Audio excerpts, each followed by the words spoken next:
told you that story about my nephew, I believe, right? About him running around as a knight and then going off to have a combat with the dwarves and the dragons. It's like, well, where did that come from? Well, partly it came from his culture, right? Because he was a knight, and so obviously that's a cultural construct. But the thing is that his imagination it's this structure that's looking for things to fill itself with, just like your predisposition to language. You have a predisposition to language. What is that? We don't know. What does it do? It looks for things in the world to fill itself with, right? And if you first of all, when you start to learn how to speak, you babble every phoneme. Did you know that? If I was learning to speak an Asian language, there would be phonemes I couldn't pronounce, and vice versa. An infant, all of them, they babble all the phonemes, and then as they start to learn the language, they lose the ability to say a bunch of them and only retain the ones that are relevant to that language. So a baby babbles all possible languages, that's a way of thinking about it, and then loses the ability. So that's you can see there. So you could say, well, you manifest the potential to be possessed by the set of all possible archetypes. It's built into your biology. And then as you're enculturated in your own culture, the set of archetypes that manifest themselves in that culture are the ones that you pull in for your own use. So my nephew's running around like a knight. Well, you know, if he would have been born in the middle of the Amazon, he would have been running around with a bow and, you know, a poisoned arrow and a bow. It's the same thing. It's the same idea. It's just trapped out in different cultural dress. And his little imagination was trying to solve the problem. How do you deal with the unknown? Well, what's the unknown? It's these little devils that keep jumping up on you and biting you, and they come out without end. So just killing them, it's like cutting the head off the Hydra, right? 7 more grow. Well, what the hell good is it to solve one problem when there's just a bunch more problems that are going to come after you? And that's everyone's question. That's the ultimate question of nihilism, right? Why bother solving a problem if all that's going to happen is that 20 more problems are going to come your way? Why not just give up and die? Well, right, it's a good question.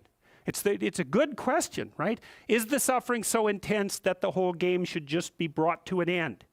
That's another fundamental question of existence. And people who've become truly malevolent answer that question in the affirmative. They say, it's too much, we should destroy it. Now, I wouldn't say they're precisely doing it only for humanitarian reasons, but you have to understand and appreciate the logic. It's not irrational. That's the other thing. It's not irrational to work for the destruction of being. It's not irrational.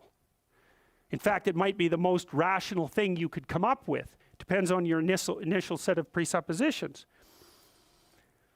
So, Jung, down into the belly of the beast, so to speak, to see what lurks in the imagination. He sees the birthplace of archetypal ideas. Well, what are archetypal ideas? They're patterns you could think about them as representations of patterns of adaptive behavior. And so then you might ask, well, where did they come from? Well, that's part of what I've been trying to teach you about.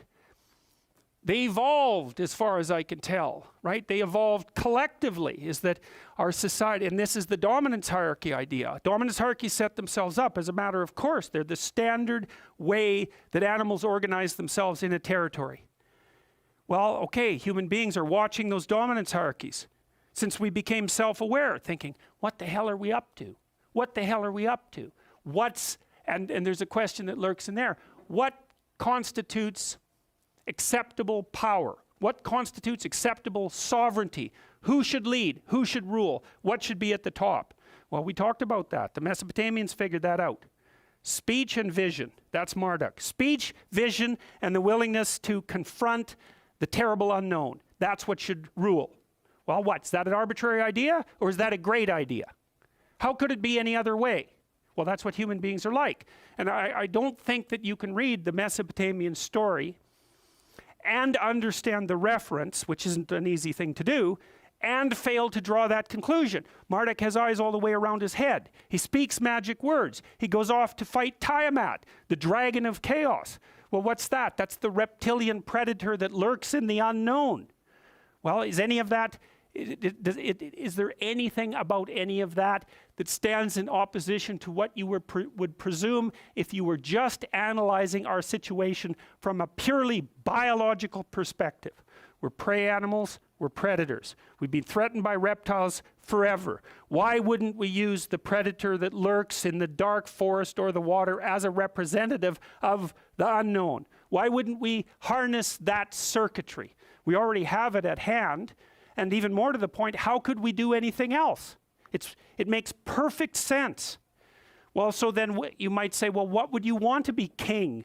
You could say king of the world or king of your own soul. What do you want to subordinate yourself to? How about your heroic willingness to encounter the unknown and articulate it and share that with people?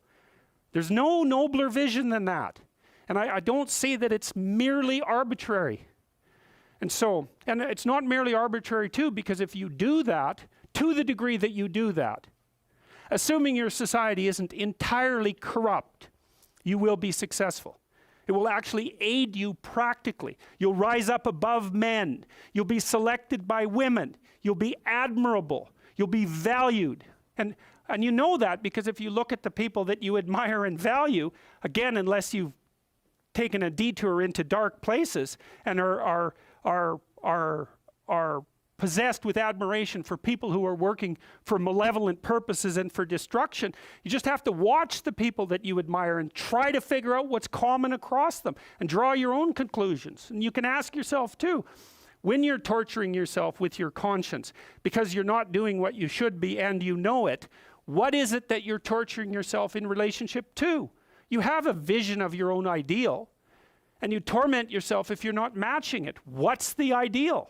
Well, you don't know, right? It's kind of incoherent and poorly articulated, but that doesn't mean it isn't trying to manifest itself and make itself known to you. It's really the purpose of religious education, is to make that ideal articulated. Well, we've lost that. It's not a good thing.